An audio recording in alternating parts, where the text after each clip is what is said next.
Hello and welcome to Crucible of Words for more Legacy action. Today we are playing some Eldrazi at the request of a donor, but this is not your regular Eldrazi. We are playing Barrowgoyf in our Eldrazi deck.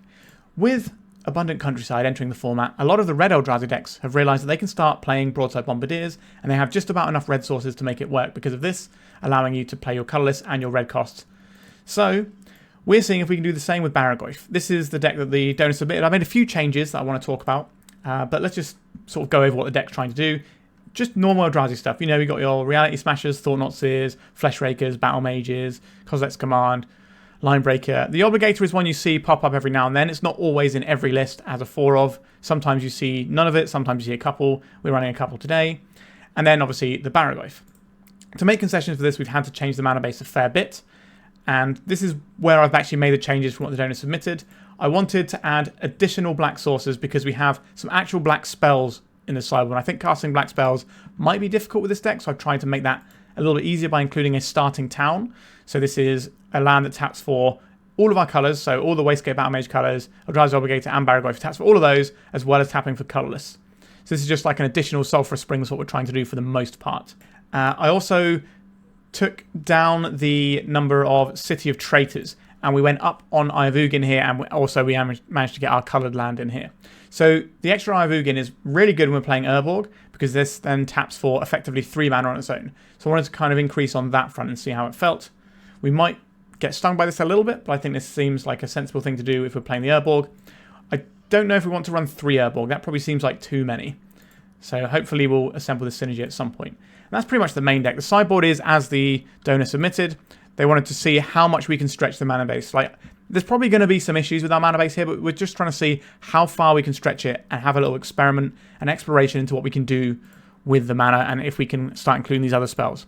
So we've got Shoot the Sheriff as removal, Sheoldred's Edict, Long Goodbye, and Bitter Triumph. So a selection of overlapping removal that do different things. We've also got ourselves some Thoughtseizes, which is one of the cards the donor really wanted to see in the sideboard. The Eldrazi matchup into things like Omnishow is awful. So having something that can actually attack their hand might be really useful. We can team this up with a Thought-Knot Seer and get like 2 hits at our opponent's hand. And maybe that's going to be enough because they're a deck that doesn't really care about the Chalice. So it might look like this is kind of stepping on the toes of the Chalice. But in the matchup where we really want this, the Chalice isn't great anyway.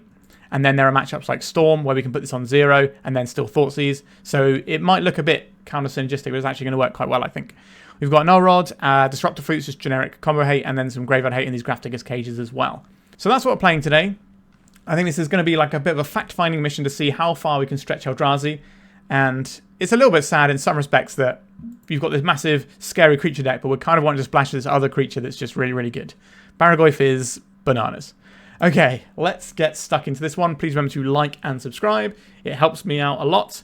And I'm trying to hit 10,000 subscribers by the end of the year, which is like roughly 300 subs a week. So if you're watching this and aren't subbed, just hit the sub button. It helps me out. Okay, let's jam. If you've been watching my content and thinking, I'd like to play some Legacy too, then check out 3for1 Trading, one of Europe's leading Magic the Gathering retailers. They have weekly offers and upload new cards every Wednesday. And it's not just Legacy stuff they sell. They have a beautiful selection of vintage and old school cards too. Support from sponsors like 3for1 Trading make it possible for me to put out videos and help keep Legacy alive, so why not give them some love? Click their link in the description below and use my code COW3 to enjoy free worldwide shipping on your first order over €500. Our first opener, not really the breakneck speed of Eldrazi that I particularly want to have my opening hand to look like. I think we can do a little bit better than this. Like, the Wastescape Battlemage is fine, but then what are we doing with the rest of this, right? Okay, interesting. I will keep this one, and we'll get rid of the additional Eye of Ugin, of course. Our opponent's going to be very confused if we play a Sulfurous Springs. A Windswept Heath off of a Yorion deck. So, okay, so just getting a black-white. So it's going to be Death and Taxes, not Control. We're getting Thoughtseized here. Our hand is interesting looking. What do you take here? We have a turn 2 Thought-Knot Seer, which isn't bad. But our opponent's going to be pretty good at attacking our mana, which is definitely one way that you can try and punish Eldrazi decks. Because we're kind of trying to start playing the game at 3 mana, right? So if they can keep us off of 3 mana with like Wastelands and the White Orchid Phantom, stuff like that, they're going to have a really good shot at taking us down. Right, they took the Thought-Knot Seer, that makes sense. Our Barrowgoyf is already starting to get a little bit larger. Once this comes into play, it's going to be probably just Swords to Plowshares immediately. Which of these lands is most important for us to keep around? I guess if we play out the Sulfurous Springs, we have a chance of casting the Barrowgoyf next turn. I could play out this Lotus Petal to dodge Thoughtseize, or I could leave it in hand to dodge some of the other things they could have. I doubt they have Prismatic Ending, but it's possible. They could have the Skyclave Apparition, and they might go for the Lotus Petal. If we play it and we miss on land to cast the Barrowgoyf next turn, then they can just take our Lotus Petal. So I'm going to leave it in hand for now. I'm not sure that taking the Lotus Petal is really where our opponent wants to be, but if they go like Thoughtseize plus Wasteland here, then that's going to be really solid. And I would probably consider taking this Lotus Petal. Okay, a Karakas. And no follow-up play. That's good news for us. I think they would Wasteland here if they could. Starting Town. Let's play this Starting Town out. Let's go and get this Barrowgoyf on the road. We don't even have to take any pain for this one, which is exciting. I'm about to gain 4 life from a Swords to Plowshares. We just put our Lotus Petal in the graveyard.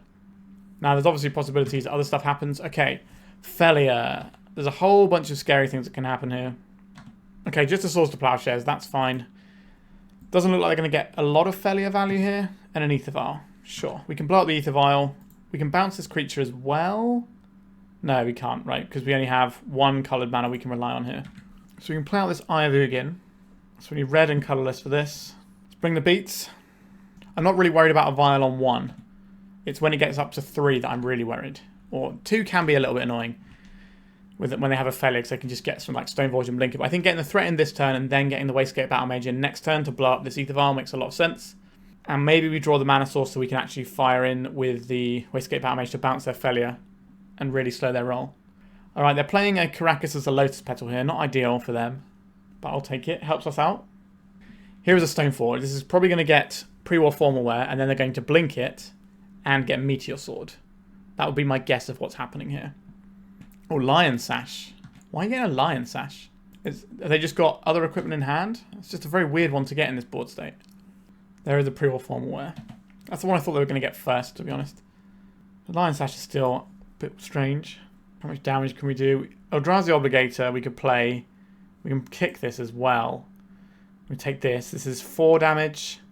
5, 6, 7, 8, 9, 10, 11, 12. That puts our opponent to 1. We can probably do a very similar thing next turn anyway. Alright, I'm just going to get this Battlemage in, I think. And 1, 2, 3, 4. So we can't kick the Obligator next turn if we don't draw a land, if we want to do the Battlemage this turn. I think I do want to do the Battlemage this turn. So let's go for both modes. So we need to pay colourless, green, and blue. So colourless, green, and blue. So we get to exile this, and then we can bounce something. So we could bounce this Failure and strip the counters off. Or we could bounce this Stoneforge Mystic, and then that's our opponent's whole turn doing this, and then we can just try and kill them with the Obligator next turn. Yeah, I think we just bounce this Stoneforge. Because if they block with it, they get it back to pre-war Formware and have a larger blocker. This way, we're just tempering them out quite hard. Solitude, pitching the Lion Sash. Okay, that's why they got the Lion Sash. That makes sense, because they just didn't want us to have this Linebreaker coming in. Okay, that makes some sense. So we need 1 mana and we can steal their Failure and remove their blocker, but we didn't get any damage in this turn. Alright, here comes the Stoneforge. Presumably now it's time to get the Meteor Sword. There it is. And they're going to blink the Stoneforge. It grows their Failure. Presumably they have a Batterskull still to come. So we could have bounced the Failure instead of the Stoneforge. We didn't know that we were losing our creature out. My plan was to beat them a lot because we would have hit them for 3, 4, 5, 6, 7. And we put our opponent to 6 with like a threat and effect in hand. That would have been real good. Alas, was not where we were at. I think our opponent's going to have this one. I don't want to attack with this guy just yet. We can steal something. They're going to let us take 2. We'll hold back this Eldrazi Obligator. And we'll play this Chalice of the Void on 1 so that we can play with protection from Swords to Plowshares specifically. They can blink this Chalice out, but if they're doing that, they're not growing their Failure. Alright, in comes the Failure. They're going to target their Stoneforge. This is weird. I don't know why you wouldn't just play the Meteor Sword and then blink the Meteor Sword. That just seems way stronger. Unless their whole plan is we don't want to get hit by a Linebreaker this turn. But if they're playing this out now, that makes even less sense. Yeah, they could have destroyed 2 of our lands instead. Alright, we are quite far behind, obviously. We're about to draw a Lotus Petal. We didn't draw a Lotus Petal. 5, 6, 7, 8, 9. This also steal stuff. What does this do? We can flicker their Meteor Sword. That sounds horrible, doesn't it? We don't want to do that. If we could steal this next turn. So we're going to be losing opponent every turn, you're telling me. Are we just playing the... We could just play the Obligator and start racing because we're never going to get the mana to do this, I don't think. Although if they start attacking our creatures, but they don't care about a 2-2. I think we're just 100% dead, is what's actually happening here. We sadly don't have the mana to pay for this. And we need our opponent to be focusing on our creatures so that we can top deck some big monsters. Like a Linebreaker can maybe help us push through and get lethal here. So we need them to like take out our Obligator or something. But they can start just holding back the Stoneforge now. Because as soon as they find another land, they just get it back anyway. Right, so they've got the lands. They're able to do pre-war formware stuff if any of their guys dies. Failure's going to blink the Meteor Sword. They could have equipped here and just had lethal damage. I'm glad they missed the lethal here. Right, we'll just skip this one up. I don't think we're getting there. Our opponent should have just killed us this turn by equipping the Meteor Sword with a land. That was certainly one of the things we were prepared to lose to, but here we are. So, what do we like in this sort of matchup? We definitely don't want Thoughtseizes. Removal spells seem good. Can we cast them is another question. I guess we'll find that out. And what are we removing? Honestly, the Barrowgoyf seems not the most exciting of the cards we have access to be honest. Because their removal will just kill this. They don't really care about the size of it. It's not like they're a red deck where this really shines. But if this is a card advantage engine for us, that's a grindy element that I'd like to have.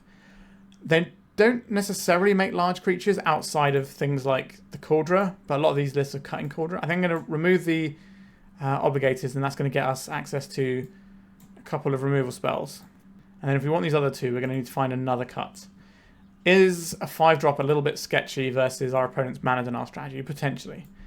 I'll take out one of the Kozilek's commands, and what are we taking out? It's either a Reality Smasher or a Kozilek's command that goes here. I really like the Trample a lot. Maybe we'll just trim a Kozilek's command and try having these extra removal spells in.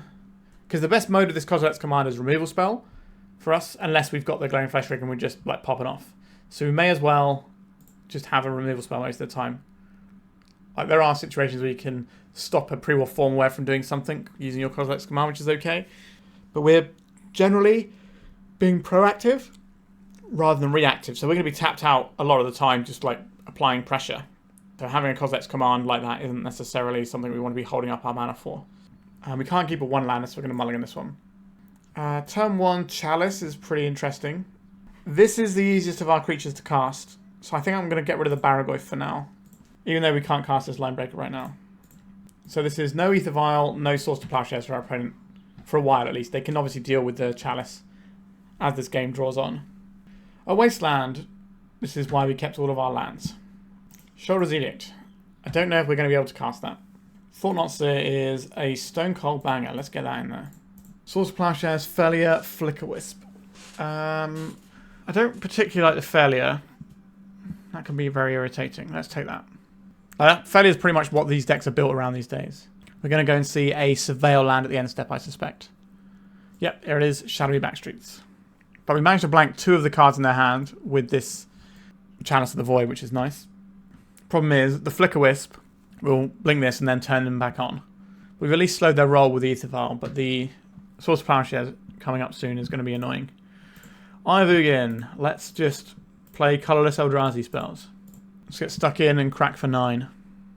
So if they spend their 3rd turn Flickerwisping, then our creature's still there. Okay. They're just getting rid of the Source of Plowshares and doing the Solitude. Are we losing the Reality Smasher? So this only is when it becomes a target of a spell, not a spell or ability. So they can... Okay, they're going for our Thought-Knot Seer here. This is probably just because they want the card. Pretty good. Maybe they didn't know that they would have to discard here. But if they're not Flickerwisping out our Chalice of the Void, because they pitched their Source of Plowshares, which, unless that's their only white card, it's not really the one you would want to pitch. Because the Flickerwisp you obviously need to keep to reset this Chalice and turn on future plows. But they could target this and just discard the Ether Vial if that's not what they're interested in. Alright, I assume we're losing the Chalice on 1. Yeah. But we do have a bunch of damage in play. And they did just use up their flickers from this. Okay, so now we are seeing the awkwardness with our mana base quite a bit. We kept a hand with 1 uncastable, and we've drawn 2 uncastables. So if we don't find a mana source to cast one of these soon, I think the game is going to end, because our opponent's got really good grind. Okay, this is going to blow up our Eye of Ugin, I assume. Yeah, let's search. Oh no, we don't have anything. Uh-oh. Don't really want to see a failure come down from our opponent. Okay, Cavern of Souls. So now we're in this situation of would I rather have a Barrowgoyf or would I rather have a Linebreaker? If I play the Linebreaker here, it probably gets eaten up. If I play the Barrowgoyf, it kind of trades with these things as well. This will help us cast our Wastescape Battlemages as well. I think we need to just play this on Eldrazi. So this is 10 trample damage. That is lethal. They will have to put something under the bus. Am I willing to lose my Linebreaker? Or I could attack with this, but they can double block this. So we're going to lose something either way, I think. I believe the plan here is to offer them the trade. Just put our opponent to as low a life total as we can. Opponent, that is lethal because this has trample. You must have another spell here. Oh no, opponent. You hate to see that. Did they forget about the trample? I guess they did. Oof. Black spells are pretty hard to cast. A little bit worried about that. I think we're still going to submit as we are because part of today's video is trying to test out if we can do this with the mana. I'm not convinced you can, but I would like to be proved wrong. We're just going to see how this pans out. There is a Black Eldrazi which has an Edict effect attached to it, I believe, which might be something that we could look at. Okay, we can actually cast our coloured spells. This could be a pretty sweet game for us. They do get to go and drop their Ether Vial on turn 1, if that's what they have. But this is still going to block things like Swords to Plowshares for a while. And we don't have any other turn 1 plays. Alright, I didn't have a Vial. Let's go for this Chalice on 1. Next turn we can smash down a little Linebreaker or a Fleshraker, depending on what we think is going to be correct here. Our removal spells are going to work because we have 2 different sources which can cast this. This needs to be our 3rd land, I believe. We could play it as our 2nd land, but there's no point taking the extra pain from it on turn 2. So this is probably going to be a failure. I'm kind of down with just killing the failure. They blink this, that's kind of annoying. I'll play this out on Eldrazi. Then we're just going to play out the Fleshraker and try and do crimes with it. Because this card really pops off in a pretty gross way. So they're going to flash in the failure that's going to blink out our Chalice of the Void. But they might have like a Skyclave, which would be really annoying if they do that, because they can blink out both of our permanents. So don't have a Skyclave, please. The Caracas. It's Recruiter of the Guard. So this can go and get them a Solitude. They can blink this to go and get any white card, and they've just assembled the we get to kill you, kill whatever creature you have in play mode. Right, there is a Solitude as expected. They're pitching Pre or Formware to it right now. Goodbye, Fleshraker. And then they're going to blink their Recruiter, I assume. And then probably just get more Solitude action. Why wouldn't you just keep getting removal spells? Okay, this is kind of better than a Solitude. We could take this from our opponent. Kind of want to deal with this while we can. But then we don't get to play anything this turn. They can blink out our Thought-Knot Seer to draw extra cards. But then we do get to take more cards out of their hand. It's a really tough turn. I think I'm going to play the Thought-Knot Seer so we can double spell next turn. So we play this one out. And then we go for the Thought-Knot Seer. Overall, the Bale Merc, though. Hate that for us. Because this can go and get back the Solitude. And it also gets Blink with Failure. Ugh. Yikes. I guess we take out the Overlord. That's somehow worse for us. Now we've got another Thought-Knot Seer we could also jam as a potential play next turn. But yeah, this is sketchy. I can't win with them just getting Solitude back every single turn. Here is the Skyclave. So we can kill this and get the token back to block, potentially. They now have Caracas up for their failure. So we've missed our window to a bit of Triumph it. But maybe we can get it soon. Off of something else. Like maybe they'll tap it low for something. What fresh hell are we looking at? We can also just hit the Skyclave Apparition. That's fine too. A Solitude. Yep. The long goodbye. Our life total is just getting absolutely punched to pieces by this mana base of ours though. Okay, so the plan here is we will, I guess we long goodbye this Skyclave, but we do it after they've attacked. Or if they attack and target this, then it's even better for us. They could just hard cast a Solitude, which at least gains us some life, which isn't the worst. This gives us a window to kill their Felia here. So we say goodbye to the Felia. So Blinking is off the table. We're going to take 3 this turn and go down to 8. The Bit of Triumph, we might have to spend life on it, which gets pretty dicey given our mana base. An Urborg, that actually helps us out in a big way. We can discard this. So 1, 2, 3, 4, 5. So we need to play if we want to cast a Bit of Triumph. So we are having to pay 3 life here. Okay. 1, 2, 3, 4. Yeah. Yikes, but we don't have to pay life for our black mana anymore, which is something. So we're going to go to 3 off of this. What have you got in hand? A Solitude. Get out of there, Solitude. Now we still have to get through the Yorion that is coming in a couple of turns. That is also backed up by a Karakas. But at least we shut down their engine cards. Obviously, Yorion is an engine, but we shut down the other 2. Are you attacking with a bunch of stuff? Probably not. I didn't think you would. I think we're going to go for the blowout here of attacking. Oh, Reality Smasher though. 1, 2, 3, 4. I really don't like this Yorion. Alright, I think we're going to try and bait our opponent here by attacking with the Thought-Knot Seer. And then we're going to try and Bit of Triumph away this Skyclave. Kill the Solitude in combat.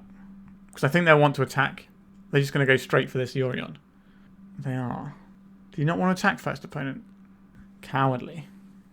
Okay. I think I have to pay the 3 life. Ugh, I hate this. I think we do have to get rid of the Skyclave. I was really hoping to blow their Solitude out in combat.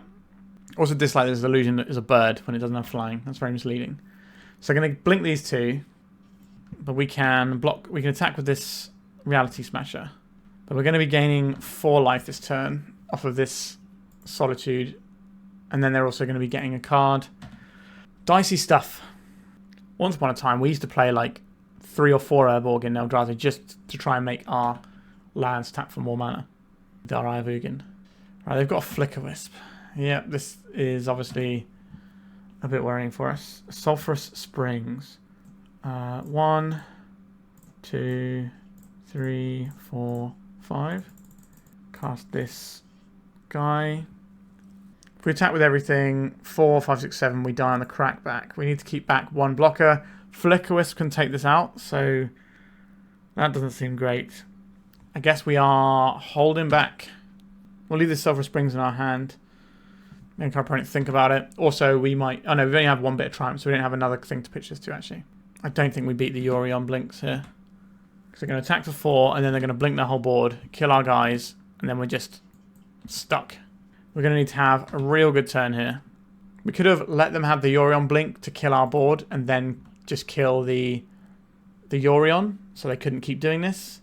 But the problem with that is they get to redo the Solitude and the Recruiter of the Guard.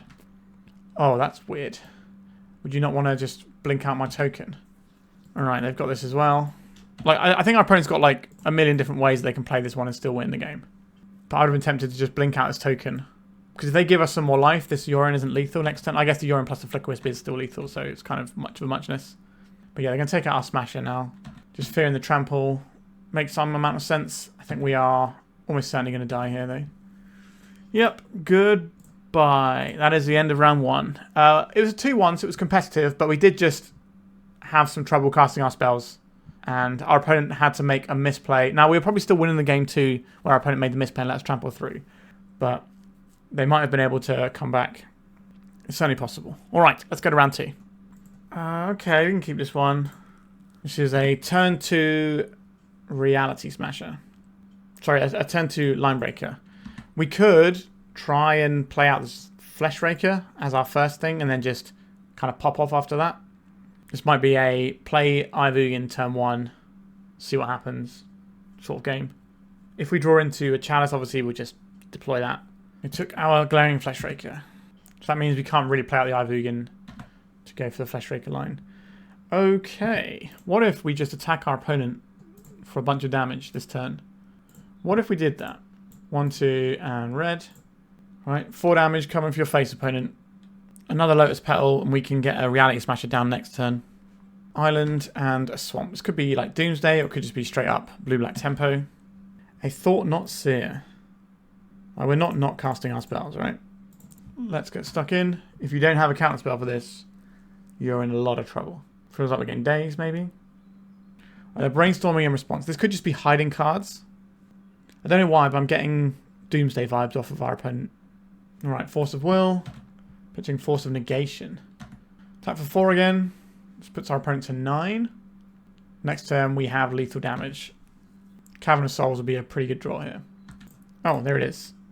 Cavern of Souls, name Eldrazi. Where were you last turn?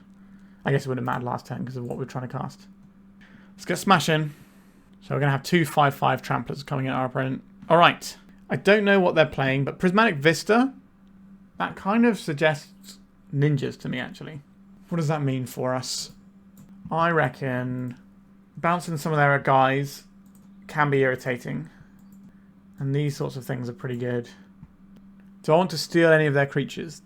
They tend not to have that many large creatures. They're just trying to nickel and dime us with little card draw, but they sometimes have a Murktide Regent. I think I'd rather have these sorts of things. So, Sheoldred's Edict and Pirates, Rogues, Assassins, Mercenaries, Warlocks. Okay, I think that hits all their guys. And then it's a case of, do I want any of this stuff? Maybe the Battlemage is less exciting. We could add in a bit of Triumph as just another answer for a Murktide. I guess we could take out a Kozilek's Command. But Kozilek's Command is like so busted when you get to do it with your little Fleshraker. This is a turn 1 Linebreaker. I will keep a turn 1 Linebreaker, please. It is a 1-lander, but Ninja decks tend not to run Wastelands. Obviously, they can. It's within the sort of wheelhouse of cards you might expect them to have. Just generally, they don't. A Ponder. So we're just going to come out swinging here and get absolutely blown up by days.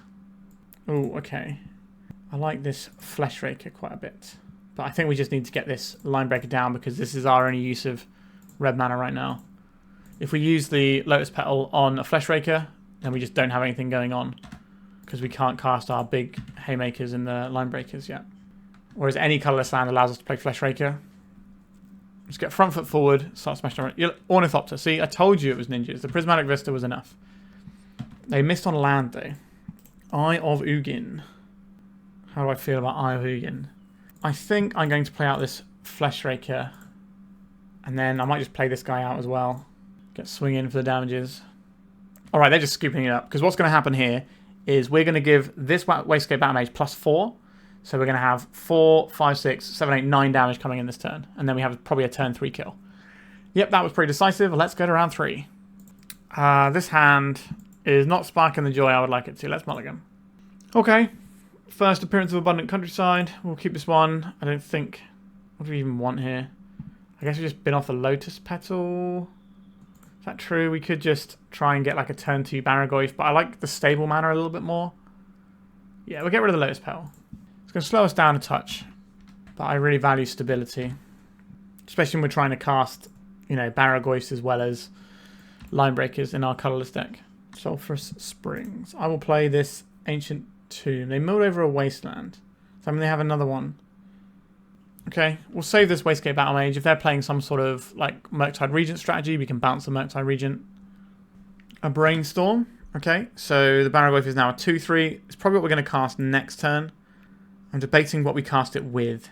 Probably the Cavern, just to be extra sure.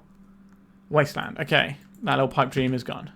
An Eldrazi Obligator. Alright, let's just play out the Temple. Should we just be attacking with this guy? I don't think we should. But there is an argument that we could have played this out last turn and just be grizzly bearing our opponent. A Tamiyo, you say?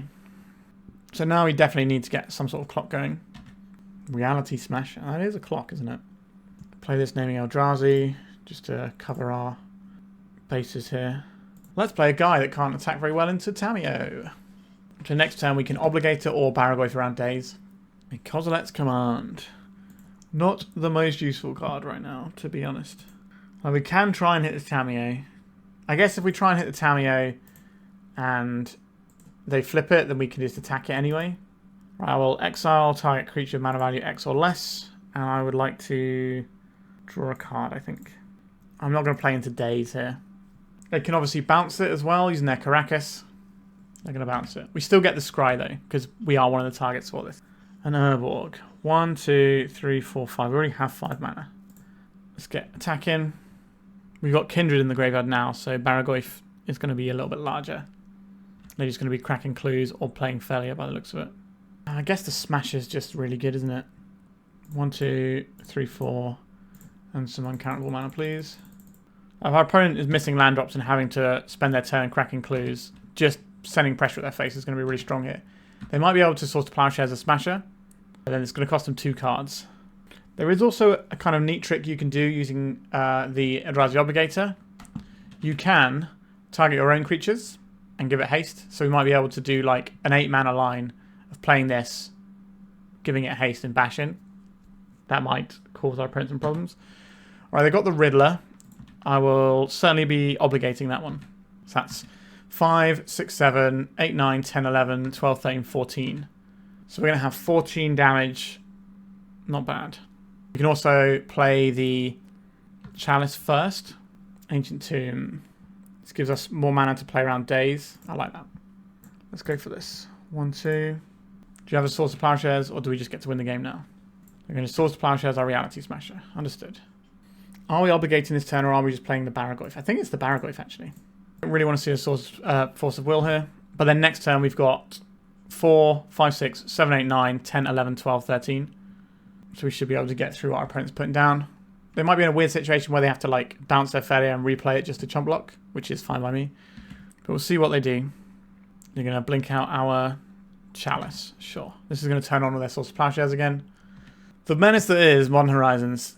The failure that keeps on failuring. Alright, so we're losing our guy. They left back the Quantum Riddler. I think our opponents just managed to get out from underneath us now. We've unlocked all their cantrips. Oh, sorry, they've unlocked all their cantrips because of the failure. A Murktide Regent. A 7/7 creature, you say. Okay. This mana steals this guy. That's 7, 8, 9, 10, 11, 12. So we also just need to bounce this guy. So we play this out and we have lethal here, I think. So we go cast this with blue kicker. So this is 1, 2, blue, whatever.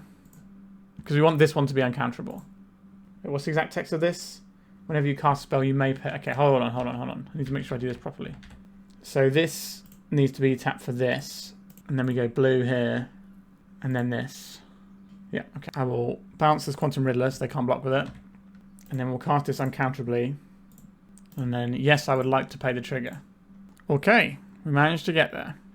I did not think we were winning that one for the longest time there. Like once the failure started turning sideways, it's always a scary moment. Okay, what do we want for this matchup? Maybe some removal spells, because failure is really obnoxious. The Wastescape Battlemage blinking some of their guys seems pretty good, but killing their guys also seems good. I like the Obligator a bit more here than previous ones, so I like this long goodbye. It's uncounterable. Shoot the Sheriff will kill all of their guys. Sheoldred's Edict might not always kill the thing we want, but Triumph will. Maybe it's like this. This hits Planeswalkers, right? This also hits Planeswalkers, so maybe we're just trimming some K commands for these. Like, it's a pretty sideways range there. I don't think we're that bothered by Tamiyo because we go underneath Tamiyo quite well. Like, Reality Smasher, -1 against power is just like, whatever, I'm still going to roll through you. Removal spell, nothing going on. We're going to mulligan this one. It's more like it. Let's keep this one. Quite the interesting hand here. I would love to keep this as a 7. So we need to keep all the lands. We want to keep our curves. So it's probably the Kozilek's command that goes. There's a Tamiyo. A Reality Smasher. I will play out this Eye of Ugin. If this gets wastelanded, and we could draw another one.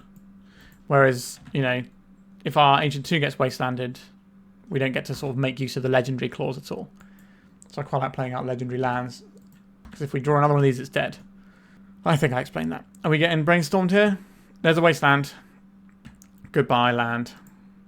And the brainstorm. Yep. So this is just going to be one of those games where it's just a complete non-game because Tamiyo just does its thing. Which is a reasonable portion of games that happen with Tamiyo decks. I think we've got a BNR update soon, so maybe.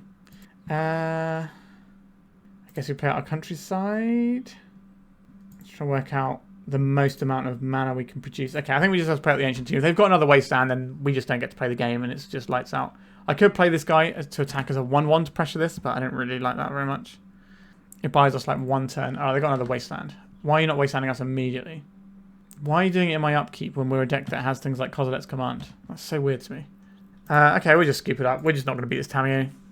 Yep, that's the percentage of non-games you get from a 1 mana suspend, I win the game sort of card. Alright, on the play, things seem a little bit better because you have access to this Chalice as a 1-drop, which can stop the Tamio before it ever does its thing. We can go turn 1 Chalice and kind of do nothing else for the rest of this game, maybe. That doesn't seem great. We're going to mulligan this one. This is a better hand. It obviously has its flaws. I think we put back the Sulfurous Springs. Starting town is just better for the most part. I'm going to play out this Ancient Tomb because in an emergency we can cycle this K command. Alternatively, if we draw the right stuff, we can just do a turn 2 Thought-Knot Seer. If we want to do that though, because it does run into days.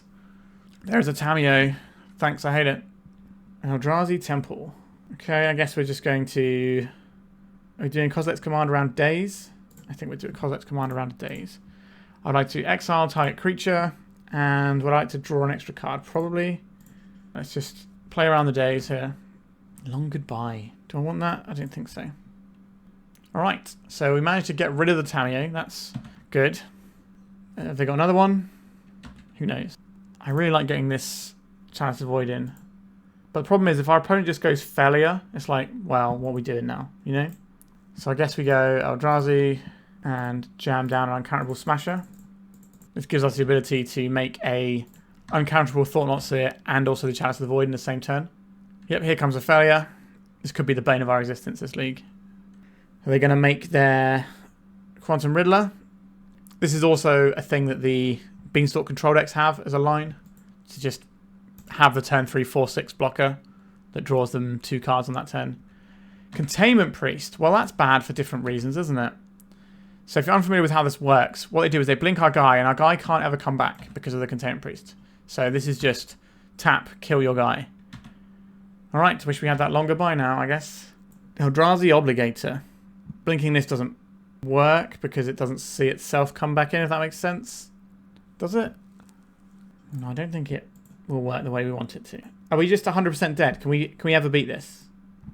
No, we can Thought-Knot Seer them, take one of their cards, they blink this. Yeah, we just got nothing here. Hold on, we don't need to do that. We can do this off of this mana, can't we? At least they'll be blinking this for a turn, I guess. I don't know. It just feels like we're just completely stone cold dead to this unless we draw one of our 4 removal spells. I suppose we've got 6 because we've got Kozilek's command. We already used one of them, so that's 5. The turn we put one to the bottom made sense, but now we're obviously regretting it. We didn't know they were going to assemble this combo. We thought we'd be able to stomp through them. At least this doesn't grow the failure. It does shut off our Lotus Petals, but we can still cast Lotus Petals and we have a Fleshraker in play. How are we ever going to beat this failure? It is just, we have to draw a removal spell and hope for the best. We can, like, get in little bits of damages. Could we play both of these in the same turn? Cast this. We could play both and just get a big hit in. I guess that's what we're doing here. I don't like this very much, but it's what we've got. Because we play 2 creatures at once, they can't answer them both. But they might be able to if they've got Swords to Plowshares here. Swords to Plowshares, Failure, Prismatic Ending. I guess we take Swords to Plowshares. Red, colourless, colourless. Come with this one. Because this one can get through the Containment Priest if they're trying to throw in a little blocker. Now they have to decide which creature they're killing. Probably the Thought-Knot Seer, because this gives them a card draw, but the haste can be really scary too. And then maybe we can Obligator our way. They didn't play the Quantum Riddler, which would have been one of our ways of getting through. Yep, so you get to kill our creature and draw a card. Thanks. Love that for us. There is a Tamio. That's a lot of toughness they can put in the way of our guys to try and cheese them out here. Do this up to one other, so it can't target itself. Just making sure. Reality Smasher. Decent here. We're not dead on the crackback. They have to block something here, right? If we attack them for 10 trample damage. They can block with the Tamio, play this, they crack back for 2, 4, 6 and kill us. If we steal their Containment Priest, is that better? We steal the Containment Priest, or we could steal the Failure, blink out one of their guys. They could just cast their Failure and blank our Obligator though. And they're only coming in for 4 damage next turn. And maybe that's enough to get us where we need to be. Ugh, what a game. So this is red. 1, 2, 3, 4. Ah, no, wait. It doesn't work the way we want it to all the time because we have to do it one bit at a time, don't we? Okay, so this is 1, 2, and 3 to cast this guy. I would like to steal your failure. Colorless, colorless. Here comes this. Attack now. We'll put it on the guy that has trample. Makes sense here. We go to attacks. 5, 6, 7, 8, 9, 10. So they have to block here. If we blink out the Tamiyo, it'll go away forever. So they have to block with this Containment Priest, which means they're not killing us on the crackback, which means we can maybe get the Smasher in for lethal next turn. Oh, we are working hard. They do have a mystery card. Okay, so playing the other failure. Where are you putting these blocks, opponent? Okay, so they're letting the Containment Priest die. And then we're going to trample over for a bunch as well. Okay. Opponents at 4. We have a line to win the game. They get their failure and their Tamiyo because their Containment Priest died. But we forced the block on the Containment Priest so that they couldn't pressure us for lethal. So this turn we need to just jam this Reality Smasher in our opponent's grill. Alright, we got the Riddler in. If you attack with both creatures and have nothing, we win. Okay, they've got the lands, they can Containment Priest here. They're just blinking out their Riddler. So they're going to blink out this Riddler. Then they're going to Containment Priest in our turn. I don't know we can get through this. Does another Linebreaker... Sorry, does another Obligator do it? 4 damage in the sky. They block with Tamiyo. Kind of whatever. I think they've done enough to win this one. Urborg is not really the one. If we play the Urborg, it also gives them Prismatic Ending for 3, which I'm not a big lover of.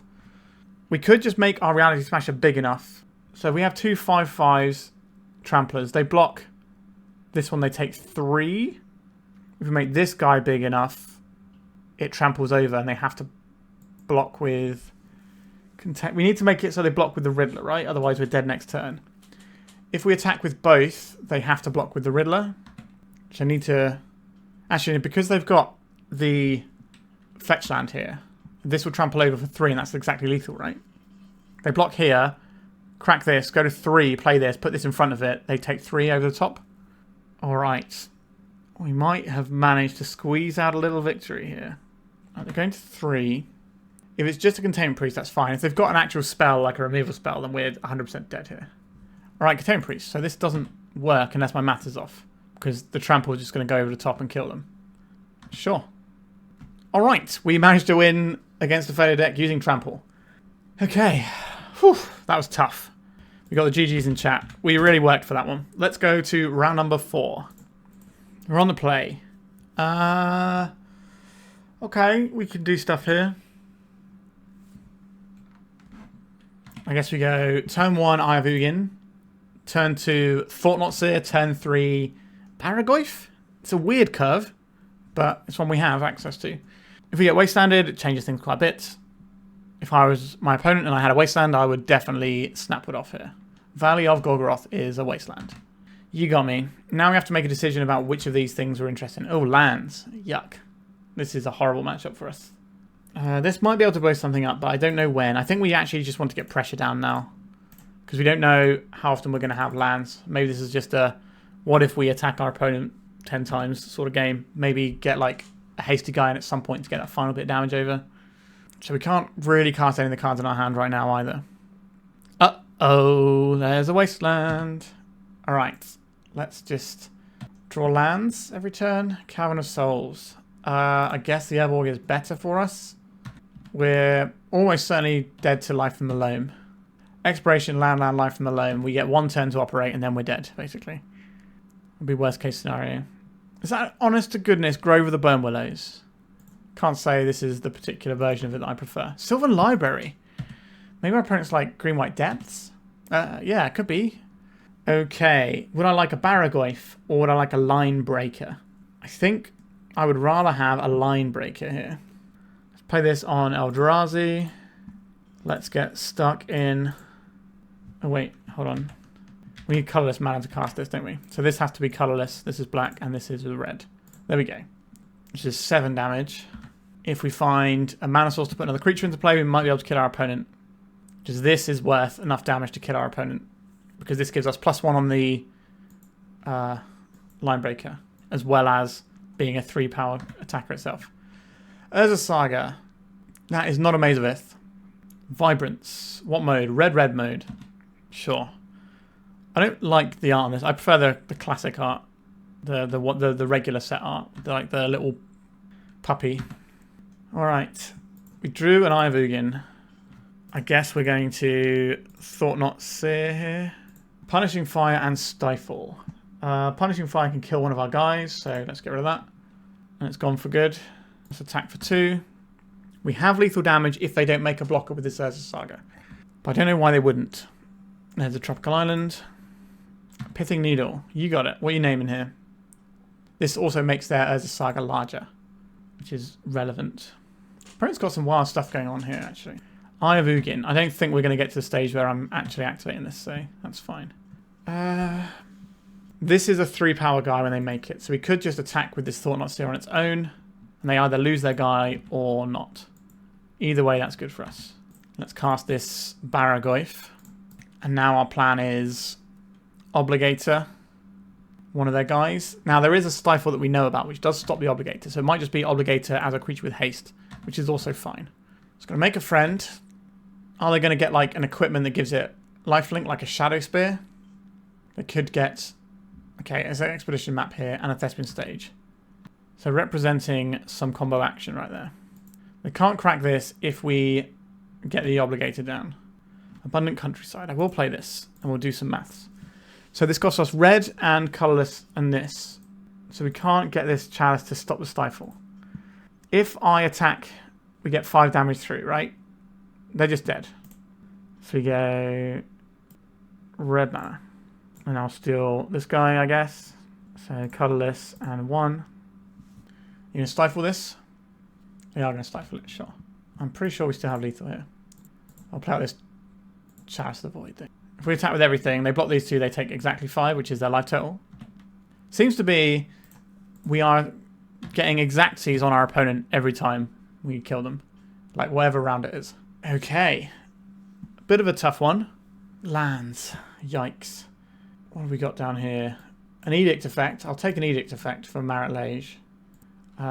Disruptor Flute on Wasteland is probably going to be our friend here.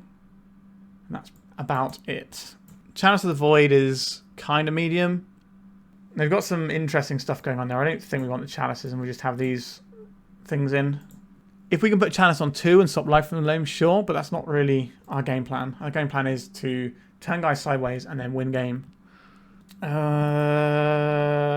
This does not give us a turn 2 Eldrazi Linebreaker. There's no plays until turn 3 unless we draw something. We do have good cards in hand. I'm going to try this because we have a nice bunch of lands, so we're not just going to get cooked by like 1 or 2 wastelands. Recurring wastelands will cook us, but that's just the nature of the beast sometimes. A Fleshraker. Okay. I'll play this starting town, I guess, with the intention of doing Fleshraker next turn. And then maybe we can snowball into a whole bunch of stuff. And just have like a really big turn where we drain our opponent out and play a massive guy. I assume our opponent's just on the make an Urza Saga do its thing. Would you like to make constructs or are you wastelanding us? You're wastelanding us. Okay. Do you have a Life from Malone here? Yeah, I'll scoop that. I don't think we're beating that. I value our time and I value not making my audience sit there and watch something miserable where we're just slowly getting beaten down. By not having any lands and then they can just eventually do whatever. I guess if we draw exactly Chalice of the Void. Lotus Petal, sorry. Maybe we get there. Because we can make a guy, but they just have to answer one guy. Is all they have to do for the rest of the game. Yeah, this hand slap's pretty hard. I'll keep this. We're going to name Wasteland on turn 1. Alright. Problem number 1. Solved. Play this one out. 1, 2, 3, 4. Let's cast this Fleshraker. Play this. 1 mana, 2 mana, 3 mana. I could just attack them with an Obligator right now. Or I could save this Obligator to steal a potential Marit Lage down the stretch, which I think is what we're going to do. Next turn, we can Thought-Knot Seer. Maybe try and break up what they're doing. Is this just Surveil Land? It is. Not a stellar turn for our opponent there. Surgical Extraction. Why have you brought in Surgical Extraction against us? I don't understand. Scarlet Caracas. There is a Wasteland that they can't use. Sylvan Library, sure. Why are they brought in Surgical Extraction? What am I missing here? An Eye of Ugin. This does allow us to pop off pretty hard, doesn't it? So this costs us 2 mana. We can yield to these triggers. Our opponent is in trouble here. They're going to stifle that, are they? Okay, well this costs just red mana, doesn't it? So we can go red, play this. I'm going to target this Thought-Knot Seer. I'm going to pay to give my Thought-Knot Seer haste. This comes in. We go attacks. Alright, you can see from the game, they're going to get it for 4, 5, 6, 7, 8, 9.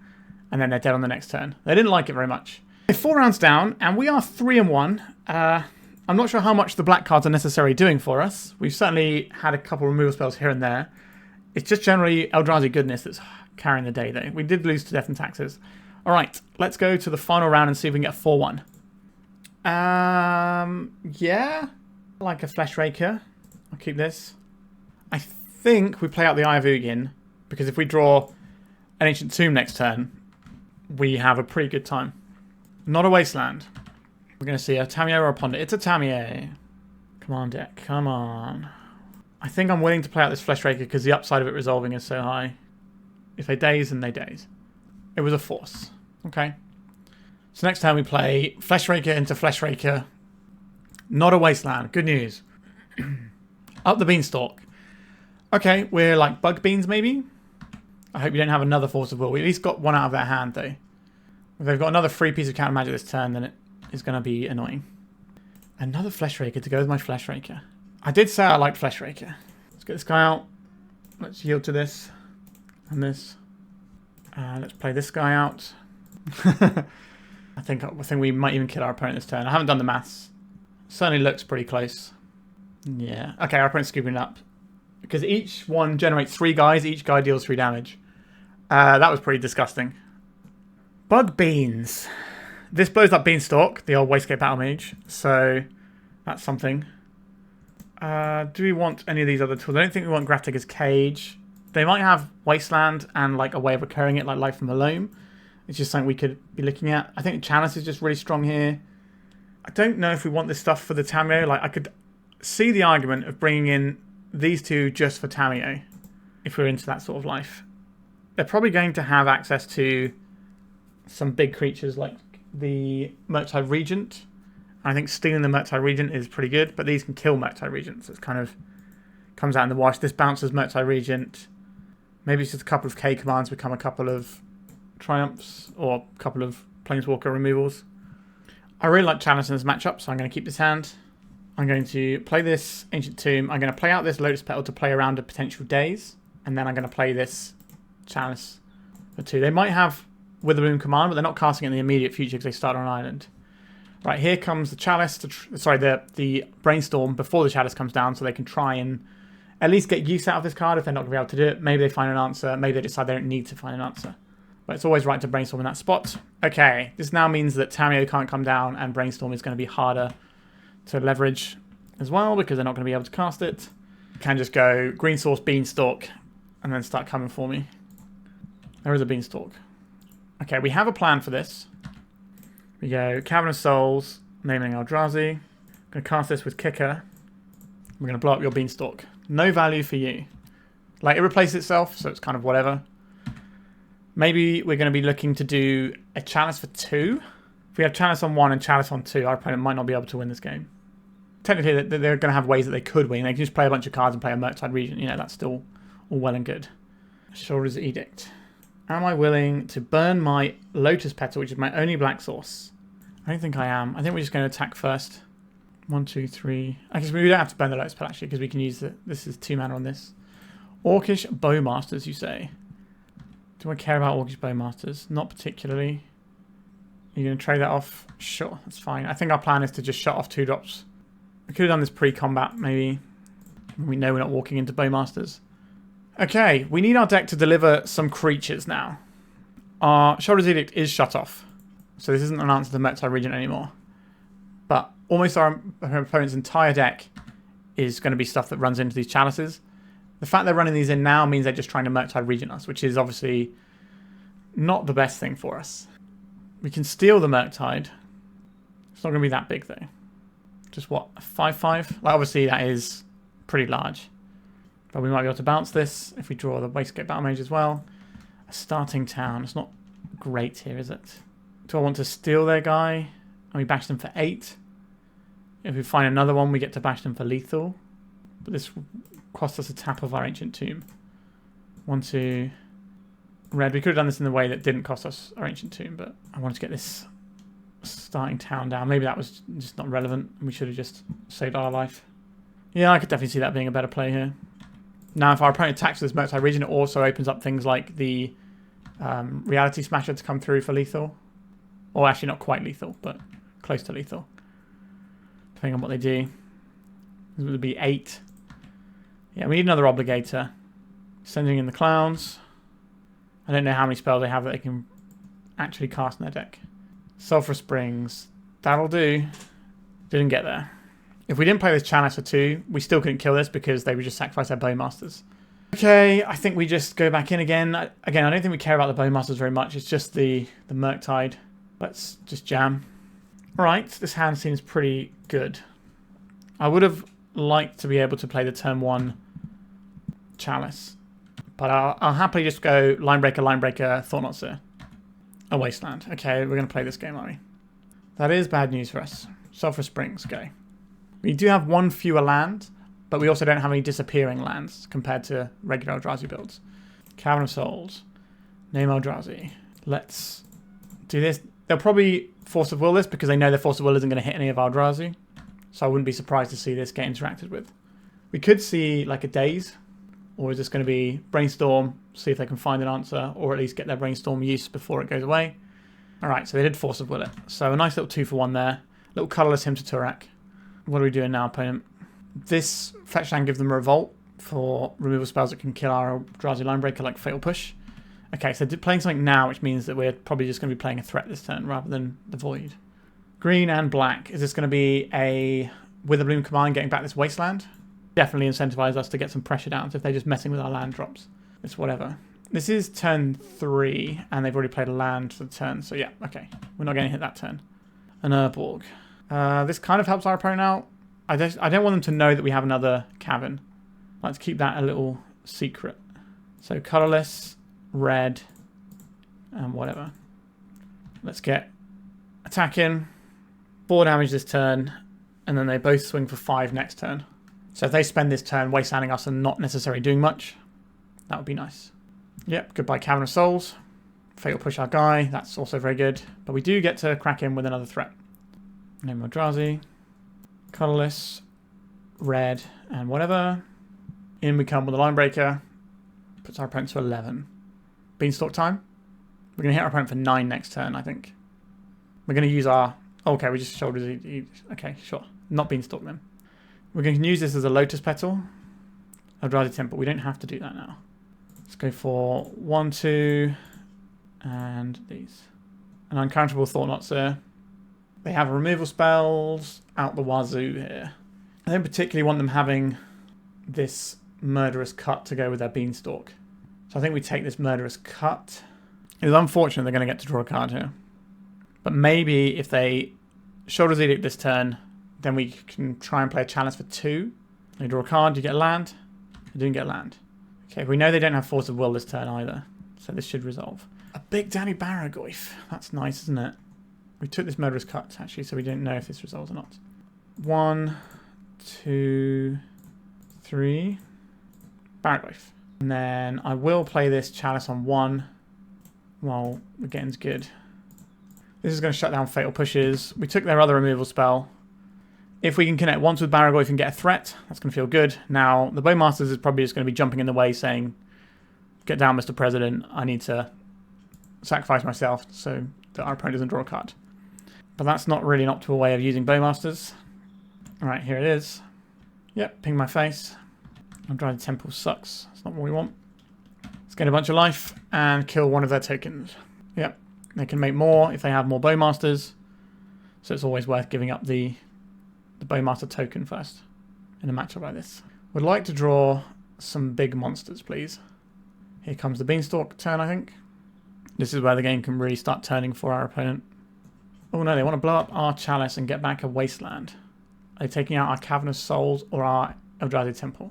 They could just play the Wasteland and the up the Beanstalk this turn instead of wasting us, since we're clearly like low on gas and they need to turn the corner. So I quite like playing the Beanstalk here if I'm in our opponent's shoes. Okay, this means they might have forcible blue card. Okay. They just answered all of our permanents that turn. All of our relevant permanents got destroyed. Yikes. Why would you do that to me, opponent? It's just rude. Okay, I'll play this Eye of Ugin out, and I will pass the turn. So now they can set into Beanstalk Gaming. If we can just draw creatures turn after turn, then we'll be okay. They also need to not have access to Force of Will, because if they start countering our stuff and then cantripping, I don't really fancy our chances. Oh, what about second Beanstalk? Sure. So Force of Will is free now in terms of the amount of cards it's costing them. Yikes. But they do need to have Force of Will and a blue card to start that chain going. What if we only ever drew lands? Where is our Eldrazi companion? About time they printed an Eldrazi companion for us. I do not think they're going to ever print companion cards again. Right, they're getting in for one. Barrowgoyf. Would I like an uncounterable Barrowgoyf? I guess I would. Lurgoyf. Let's go black 1/1. You can be an honorary Eldrazi. They can still target this with things like Force of Will when it's on the stack from a cavern. They just can't make it. Okay, so they've got a Mystic Sanctuary in their deck, so they can go and get Sheoldred's Edict. So they can do that to draw cards if that's the thing they wanted to do, but they're just going to be able to get back any removal spell. And then we are in the dirt here. Goodbye, Barrowgoyf. We continue to take damages. Now our Eldrazi aren't uncounterable, but our opponent doesn't have cards in hand for Force of Will anyway. Please, deck. 1, 2, 3, 4, 5, 6, 7. Okay, so we get to start tutoring up Eldrazi now. That is a good place to be. What about third Beanstalk? Yikes. On a land. Do they have a second Mystic Sanctuary? I hope not. Let's Eye of Ugin. I think we probably just want the Smasher here. Oh yeah, I don't have to pay as much, do I? Consigns of Memory. Sure. We don't have the coloured mana sources to make this work, so we are just going to cast this as a guy. Don't tell me you got another Mystic Sanctuary over there. No, just a Surveil land. We'll leave it on top, or we mill it over. Okay, they don't want to Thoughtseize for good reason. If we draw another land, we can activate Eye of Ugin without losing life. I don't think they're pushing damage anymore. We can just try and grind this Eye of Ugin value. A Fleshraker. I do like Fleshraker. I think I would like to just Cavern of Souls here. I can attack and make them lose 2 guys. I don't think I need to do that though. And they're on 8. If we just preserve our life total a little bit so we can keep using this Eye of Ugin. 4, 5 mana. You're going to play a Lorien Revealed. That draws them 6 cards. Yuck. Please play a big Murktide Regent. That is one of our ways of winning this game. Yes, yes, yes. Do it. No, that's not Murktide Regent mana. Quantum Riddler. That draws them a lot of cards. They might deck out here. Where is our Eldrazi that mills our opponent? I guess we're not playing Ulamog. He does actually do that. Goodbye, Quantum Riddler. Hello, Eye of Ugin. Do I have anything here with a cool cast trigger that I want to try and leverage? I could just get this Thought-Knot Seer in and try that. I could just get a Wastescape Battlemage and just know that I have the ability to answer their threats. And maybe they're just going to deck out. Yeah, I actually quite like that. Sulfurous Springs, you say. Right, I think we're just going to gas up again this turn. React to what our opponent does. They might give us a window where we can just win the game. Wasteland. You got it. Getting the full value of our little Eye of Ugin here. I just want more of these little cast triggers, or do I want Eldrazi Obligator? I think it's the Obligator here. We don't actually have the mana to make the Wastescape Battlemage work just yet, but that's okay. We'll get there at some point. Thoughtseize. Sure, you can lose some life. Something big is happening. We need them to not consign our bounce spell here. 7 cards left. So they have an endurance is another question. 6 cards left. Force of Will, not going to be the most useful for them. Alright, they're pushing damages here. We block here, I think. Because they can flash in a Bowmaster here. They shouldn't, because then they lose to the Obligator, quite likely. They have to have a Consigned Memory in hand to survive this turn. But it does cost us a life. They need to get a cleanup. A Glaring Fleshraker, you say. I'd like to cast this Glaring Fleshraker, please. How do you like them, Apple's opponent? So they have to hit this trigger, really. I would like to steal your Quantum Riddler, please. So you have to consign to memory this one. Force of Will. So drawing some more cards over here. That is a little sketchy. They've got another Bowmasters and they can just kill us with the Bowmasters. We're actually going to lose this game because of the mana. If we had a way of bouncing this right now and playing this on Barrowgoyf instead of Eldrazi is going to cost us the game. Which I think is a significant strike against playing the black. Puts our opponent to 3. If they cast any expensive card, they die. If they have another Bowmasters. Have we done... How many Bowmasters have we gone through? Is it just these two, isn't it? Yes, they should have a Bowmasters that can win the game for them. Close. Now, we can talk about maybe being a little bit unfortunate here, or a bit unlucky, but I think the reality of it is this mana base that we have has cost us the game. And I think it was only a matter of time before it did. And that, unfortunately, is the end of the league. So we finished the league with a 3-2 record, which is, you know, positive, which is something. And the 2 rounds we lost them 1-2. Now, our opponent did make a mistake. They would probably lose that game anyway, but they did make a mistake with an onboard thing. That was a Death and Taxes player that let us get one of the rounds. So one of the games. I think they probably would have ended up losing that one anyway, though. But that matchup didn't feel great for us. And the last matchup felt fine. We just kind of bottomed out a little bit, and we got beaten by the fact that we had to have our mana be awkward. So let's talk about the deck. Is it worth playing black mana in this Eldrazi deck? I don't think it is the sort of be-all and end-all of that. So we do have things like Thoughtseize, which we never really came up with the matchups we actually wanted this card for. That's sort of your show and tell matchups, that sort of thing. Like the really low to the ground combat decks.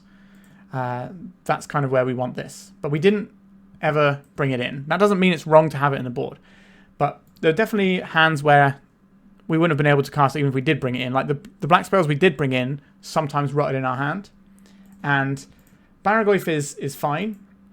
But we lost the game because we had Sulfurous Springs in our deck instead of a land that could have helped cast the kicker on the Wastescape Battlemage. And that lost us our final round, which could have got us a 4-1. Also, if we'd have just played the Cavern of Souls on Eldrazi instead of Barrowgoyf, then we would have been fine as well. So this kind of actually baited us a little bit.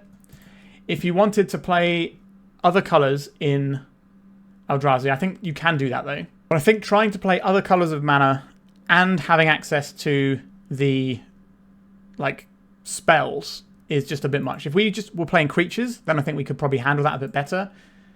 Also, if we'd have been playing more starting towns instead of Sulfur Springs, it would have helped us out. Maybe we would have been able to win that last game. That's another thing to think about as well. If you want to play like black removal spells, which is one of the things we're doing here, there is this Eldrazi. So this is a 2-1 which has flying, but it can't block. But the flying is sometimes relevant. But not being able to block is annoying because you kind of want your flyers to block Murktides if you're in a race. But this allows us to make our opponent sacrifice a creature. So it's kind of doing the exact, well, not the exact same thing as Sheoldred because this has a bit more flexibility. But it's way easier for us to cast and has upside of being a creature that can attack with some evasion. So you could play that if you wanted that sort of effect. Alternatively, if you're doing that, you also get to improve your mana base. So you strip out these Sulfurous Springs and maybe go up to 2 more Abundant Countrysides. I would like to try and play the Wastelands. I think the Wastelands are a good thing to have. And also going up to 25 lands to make it so you can cast some of your bigger spells. Because our curve does start quite high, so having that might help as well. I'm not really sure it's worth trying to play the black for the non-creature spells. But black for creature spells is fine.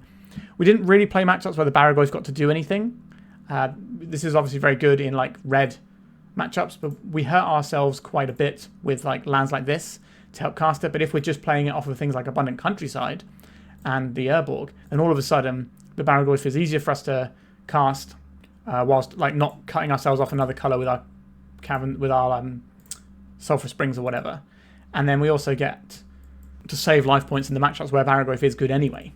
So that might be somewhere I go. I think there's definitely like some room where you could play different colour Eldrazi. There might be some like green and blue ones that are worth playing as well. You could run in a deck like this. But I think I would like to have access to Wastelands still. I would like to go up to 25 lands. And I don't particularly want to be running black spells, I don't think. It is unfortunate. I think you just kind of have to suck up the fact that you're going to lose to the show and tell matchups and just kind of deal with it. Once upon a time, we used to run Confusion in the ranks to try and beat the show and tell decks with Eldrazi. Let me show you Confusion in the ranks. This was a sideboard card that we used to run back in the day with Eldrazi, where if they show and tell, you put this in, then you know, everything just gets flipped around really, and you get their permanence. So that's kind of the level of tech you need to try and beat that matchup. I don't think it's worth trying to index into beating that matchup. And I think our matchup into other combat decks is reasonable. Things like Disruptor Flute is good. We've got Cages. We've got Null Rods. We can play the Leyline of the Void as well if we really care about graveyard matchups. And like Null Rod, Chalice, Thoughtseize, these things can be pretty good against the Storm decks as well, especially when we combine it with a Fast Clock that sometimes also disrupts them with the Thought-Knot Seer. So I'm not super convinced by the Black Splash. Another thing I'll actually mention is the red decks where you actually want the Barrowgoyf. They tend to be decks that have Blood Moon. And Blood Moon is just going to cook you, so you can't cast your Barrowgoyf anyway. So like having this to help versus Red Stompy, is it actually going to help versus Red Stompy? Probably not. I guess the one matchup where this is actually going to shine the most is probably Blue-Red Delver, but Blue-Red Delver has gone from like 12% of the meta to like 5% of the meta. It's kind of dropped off completely. Everyone's just running blue-black. So I'm not really sure we need to be playing other colours in this right now. But I would like to experiment with like more coloured Eldrazi's and just sort of go through Gather and see if there's some cool spicy ones we can add in as well. But yeah, you know, it's still a relatively successful thing. This is something you can do and it's not embarrassing. I just don't think this is where you want to be if you're trying to optimize Eldrazi to try and win the most amount of matches. Alright, thank you so much for watching. If you need to buy your Abundant Countryside, check out my sponsors, 3for1 Trading. That link is in the description. And goodbye. If you'd like to support me in the channel, please check out my Patreon. It has a free guide to budget turbo depths as well as 3 tiers of support. A low-cost one that enters you into my monthly raffle for a free donation deck on the channel, a mid-tier subscription that gives you access to my detailed turbo depths guide that is updated every month as well as regular articles, and lastly the higher tier gives you all of the above as well as a monthly donation deck for my channel. If you're interested in supporting the channel this way, please check out the link in the description.